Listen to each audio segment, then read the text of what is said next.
योग और तंत्र तुम्हारे भीतर कई सारे शरीरों की बात करता है, कई सारे ऊर्जा केंद्रों की बात करता है, और ये बातें सैद्धांतिक नहीं हैं, ये बातें अनुभवगत हैं। जिन्होंने उन्हें अनुभव किया है उनके लिए वो सत्य हैं। हम इस भौतिक शरीर में हैं, इस स्थूल शरीर में, और इसे ही जानते हैं, लेकिन रहस्यदर्शी जानते हैं कि शरीर इतना ही नहीं है। इस शरीर में और भी कई शरीर बीज रूप में पड़े हैं। अब इस बात को समझेंगे कि बीज रूप में पड़े हैं, वो अभी विकसित नहीं है, उन्हें विकसित होना होता है। और उन शरीरों की भी अपनी अपनी ऊर्जागत व्यवस्थाएं हैं। हर शरीर के अनगिनत आयाम हैं, या कहें अनंत आयाम हैं, अनलिमिटेड पॉसिबिलिटीज हैं, और ऊर्जा के भी अनंत स्तर हैं।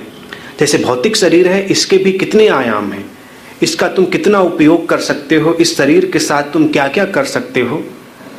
रोज नई प्रतिभाएं तुम्हारे सामने निकल कर आती रहती हैं, वो अकल्पनीय जान पड़ता है। शरीर क्या से क्या हो सकता है, नीचे गिरे तो क्या हो सकता है, केवल इस शरीर की बात करें भौतिक की, और ऊपर उठे तो ये शरीर क्या हो सकता है। अनंत संभावनाएं। ऐसे ही जब भीतर मुड़ते हैं तो और शरीर हमारे सक्रिय होते हैं। ये हमारा स्थूल शरीर, फिजिकल बॉडी, और फिर इसके पीछे हम जाते हैं तो भाव शरीर या हमारा आकाश शरीर, इथरिक बॉडी एक्टिव होती है। फिर उसके थोड़ा और पीछे जाते हैं तो सूक्ष्म शरीर, एस्ट्रल बॉडी, तीसरा शरीर। जिस विचार की मैंने पहले आयाम में चर्चा की, वो इस तीसरे शरीर की ही संभावना और क्षमता है। फिर इससे पीछे मुड़ते हैं तो मनस शरीर आता है, चौथा शरीर, मनस शरीर, मेंटल बॉडी। और फिर और पीछे आते हैं पांचवी ओर आत्मिक शरीर, स्पिरिचुअल बॉडी। यात्रा अब बहुत सूक्ष्म हो जाती है। आत्मिक शरीर पर आते ही आत्मा का अनुभव घटता है, उसके पहले आत्मा का कोई अनुभव नहीं। सारी बातें सुनी सुनाई, काल्पनिक। जब तक कोई पीछे लौटकर अपने पांचवें शरीर तक न पहुंच जाए, उसे जागृत और विकसित न कर ले, उसका अनुभव न पाले, तो आत्मा का कोई अनुभव नहीं। और फिर आत्मिक शरीर में एक मुक्ति है, मुक्ति का आनंद है। जो मस्ती है, आनंद है, वो इस पांचवें शरीर की ही झलक है। फिर और पीछे मुड़ते हैं छठे शरीर की ओर, वो तुम्हारा ब्रह्म शरीर हो जाता है, कॉस्मिक बॉडी। फिर सातवां शरीर, जिसे योग और तंत्र कहता है शरीर, लेकिन वो शरीर नहीं, वो शरीरहीनता की अवस्था है, निर्वाण शरीर या निर्वाणिक बॉडी या बॉडीलेस बॉडी, शरीरहीन शरीर। जब शून्य घिर आया है और शून्य में तुम प्रवेश कर गए हो, अब अमुक्त भी नहीं रही और मुक्त भी नहीं रही। मुक्त है व्यक्ति पांचवें तक, छठे तक अद्वैत में जाता है। अभी इनको सूत्रात्मक समझ लें, फिर हम इनमें धीरे धीरे जब आगे प्रवेश करेंगे तो विस्तार से जाएंगे। छठे शरीर पर अद्वैत की अनुभूति, अब कोई द्वैत नहीं। और जब छठे के ऊपर छलांग लगती है, तब द्वैत भी खो जाता, अद्वैत भी खो जाता, अमुक्ति भी मुक्ति भी, एक शून्यता, वो निर्वाण है, अंतिम अवस्था। वो है संबुद्ध मित्रों की अवस्था। एक संबुद्ध मित्र वहीं विचरण करता है, और वहां विचरण करते हुए वो अपने सारे शरीरों का उपयोग करता है, यंत्र की तरह से। जब चाहे जिस यंत्र का उपयोग करे और जब चाहे जिस यंत्र को उठाकर रख दे, शांत कर दे। हम जब तक ऊर्जा की इस गति को नहीं जानते हैं तब तक हमारा उपयोग किया जाता है, ऊर्जाएं हमारा उपयोग कर लेती। एक ऊर्जा जागती है और हम उस ऊर्जा पर सवार होकर विवश कार्य कर बैठते हैं। जैसे व्यक्ति की मौलिक ऊर्जा जो है वो यौन ऊर्जा है, सेक्सुअल एनर्जी। फिर सारे वेरिएशन उस मौलिक यौन ऊर्जा के ही उसके जीवन में, एक सामान्य मनुष्य के जीवन में, और यौन ऊर्जा सक्रिय होती है तो तुम क्या करते हो? कुछ भी नहीं करते। वो ऊर्जा ही जो कुछ करती है सो करती है।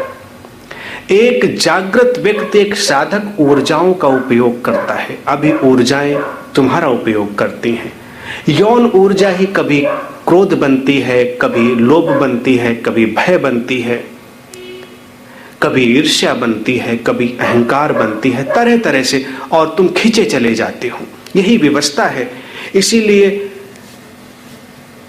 इस ऊर्जा के भंवर में घिरा व्यक्ति अपने को बड़ा असहाय और विवश पाता है। साधना इसीलिए है। फिर एक और ऊर्जा की रहस्यमय गति है हमारे भीतर, जिसे कुंडलिनी कहते हैं। कुंडलिनी हमारे चौथे शरीर की गति है। वो हमारे मनस शरीर पर, मेंटल बॉडी पर जागृत होती है।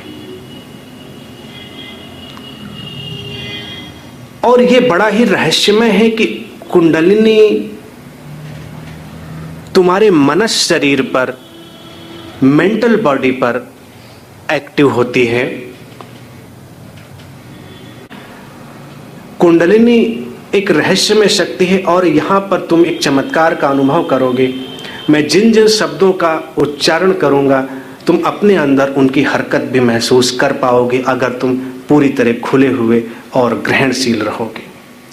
ये शब्द मैं सीधे ऊर्जा के स्रोत से लेकर आ रहा हूं। ये शब्द केवल शब्द नहीं है। तो उन शब्दों में गहरी ऊर्जा होगी। हो सकता है तुम थोड़ी देर के लिए पूरी तरह से झकझोर दिए जाओ, तो पूरी तरह से खुले रहें, ग्रहणशील रहें। अपने पूरे शरीर को कान बन जाने दें, रोम रोम से सुने, अपने पोर पोर से सुने, फिर देखें क्या होता है। कुंडलिनी एक रहस्यमय ऊर्जा है जिसकी चर्चा तो बहुत होती है, लेकिन उसके बारे में जाना बहुत कम जाता है, क्योंकि वो अनुभव की बात है। वो पढ़ी पढ़ाई, सुनी सुनाई, शास्त्र सम्मत बात नहीं है। और उसमें बस एक पेच है कि जब भी वो कहीं सक्रिय होती है तो अपने साथ हमेशा कुछ न कुछ नया लेकर आती है। वो नया ही उसकी पहचान है। कुंडलिनी जब चौथे शरीर की घटना है, मनस शरीर की, मेंटल बॉडी की, तो इसमें एक इशारा है कि 3 शरीर नीचे पड़ जाते हैं और 3 शरीर ऊपर पड़ जाते हैं। वो बीच में है।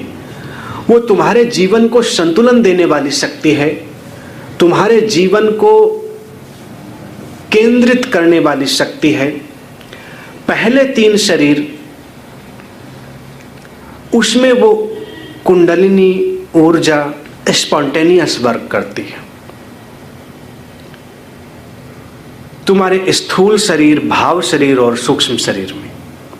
इसीलिए स्थूल, भाव और सूक्ष्म का अनुभव सभी को कभी न कभी घट जाता है, लेकिन अन्य 3 शरीर बीज रूप में रहते हैं। उन्हें जागृत और सक्रिय करना पड़ता है, उन्हें एक विकास देना पड़ता है। उनका अनुभव सामान्यतया नहीं घटता।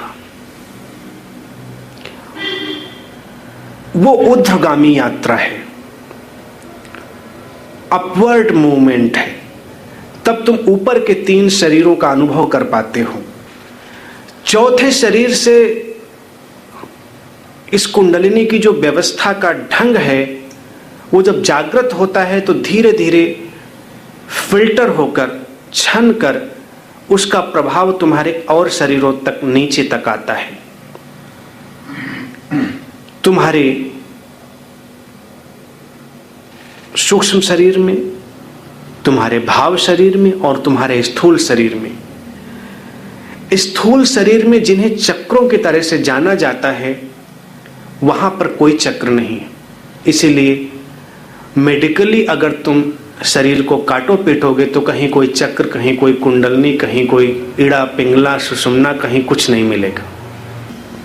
भौतिक शरीर में ऐसा कुछ भी नहीं। भौतिक शरीर में केवल ट्रांसमीटर है, रिसीविंग पॉइंट्स हैं। पीछे से जैसे हम कई परतें कागज की लगाएं और पीछे से रोशनी डालें तो छनती हुई रोशनी धीमी होती हुई सामने की परत तक भी आ जाती है। तो ऐसे ही जब चौथे शरीर से ऊर्जा का एक तेज प्रवाह सक्रिय होता है तो छनता हुआ एक एक शरीर से वो भौतिक शरीर के कुछ बिंदुओं को स्पर्श करता है।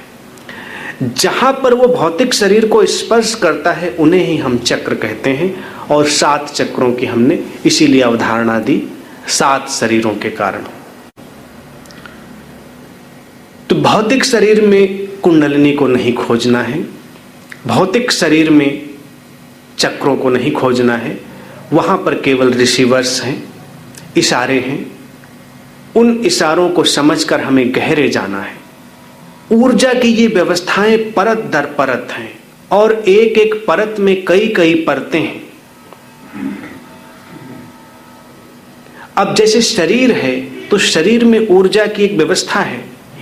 स्त्री शरीर और पुरुष शरीर, इसमें ऊर्जा की भिन्न भिन्न व्यवस्थाएं हैं।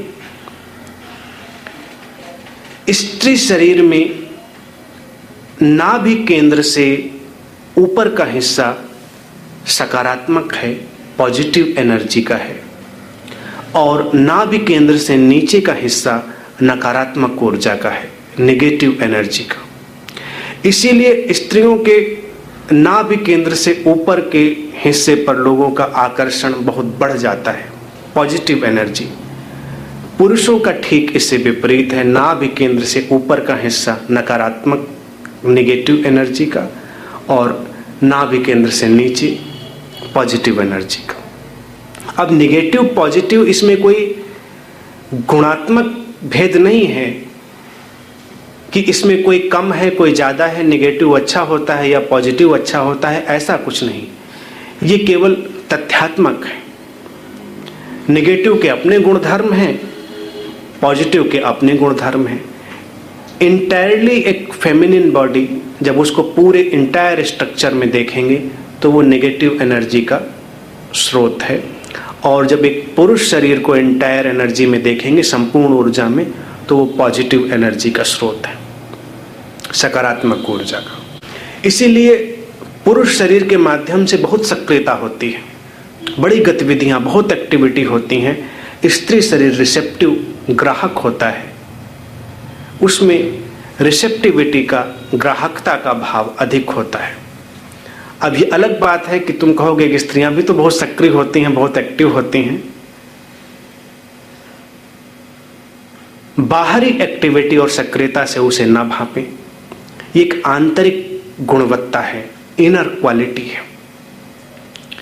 और फिर जब सक्रियता के तल बदलते हैं तो आंतरिक शरीरों की व्यवस्था हो सकता है किसी अलग ढंग से काम कर रही हो, क्योंकि इन जो आंतरिक शरीरों की हमने बात की है, यहाँ पर शरीरों की संरचना में ऊर्जागत कई और पड़ाव हैं, और ये सारे स्त्री और पुरुष के भेद ये 4 शरीरों तक हैं।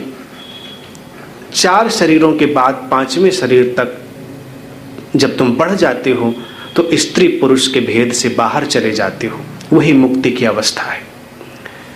स्त्री और पुरुष की ऊर्जा जब तक है तभी तक बंधन है। बंधन का अर्थ यह नहीं कि बंधनों को तोड़ो, बंधनों से भागो। पुराना धर्म तुमसे कहता रहा बंधनों से भागो, तो उसने स्वाभाविक रूप से कहा कि पुरुष स्त्रियों से भागें और स्त्रियां पुरुषों से भागें। इसीलिए साधुओं और साध्वियों की एक अलग व्यवस्था निर्मित की गई। भागना नहीं है, उन शरीरों की पहचान कर लेना है। जैसे स्त्री का जो भौतिक शरीर है, उसके पीछे जो उसका भाव शरीर है, उसमें पुरुष ऊर्जा है, मैस्कुलिन एनर्जी, और उसके पीछे जब तीसरा शरीर आता है तो फिर फेमिनिन एनर्जी आती है, और फिर जब चौथे पर जाता है तो फिर मैस्कुलिन। पुरुष में यह प्रक्रिया विपरीत चलती है। पहला स्थूल शरीर उसका पुरुष ऊर्जा का संवाहक है, कैरियर है, और दूसरा उसका जो भाव शरीर है वो स्त्री ऊर्जा का कैरियर है, संवाहक है, फेमिनिन एनर्जी का। फिर उसके पीछे तीसरा पुरुष का, और फिर स्त्री। तो ये जो ऊर्जा के भेद हैं ये बड़े महत्वपूर्ण हो जाते हैं। पुरुष शरीर के पीछे जो स्त्री ऊर्जा का शरीर, जिसमें स्त्री ऊर्जा भरी हुई है, भाव शरीर, जो तुम्हें भाव की गति दे रहा है, वो बहुत महत्वपूर्ण हो जाता है। और स्त्री शरीर के पीछे जो एक मैग्नेटिक, इलेक्ट्रोमैग्नेटिक एनर्जी फील्ड है मैस्कुलिन एनर्जी की, वो बहुत महत्वपूर्ण हो जाती है। वो इलेक्ट्रोमैग्नेटिक एनर्जी फील्ड है। इसीलिए कई बार जब शरीर छूट जाता है तो जो तुम्हें अशरीरी उपस्थिति जान पड़ती है वो इलेक्ट्रोमैग्नेटिक वेव्स की तरह से होती है। जो लोग पैरानॉर्मल उस पर रिसर्च करते हैं वो इसे अच्छी तरह से जानते हैं कि तुम उन अशरीरी उपस्थितियों का पता वहाँ के इलेक्ट्रोमैग्नेटिक फील्ड से लगाते हो, कहाँ पर कितना मैग्नेटिज्म और इलेक्ट्रोमैग्नेटिज्म बढ़ा हुआ है। अब उसको तर्क से जब देखा जाता है तो वैज्ञानिक कहते हैं कि वो केवल इलेक्ट्रोमैग्नेटिक फील्ड है, कोई अशरीरी उपस्थिति नहीं है। लेकिन अशरीरी उपस्थिति और इलेक्ट्रोमैग्नेटिक फील्ड की प्रेजेंस एक ही बात है, वो युगपत हैं, साइमल्टेनियस है।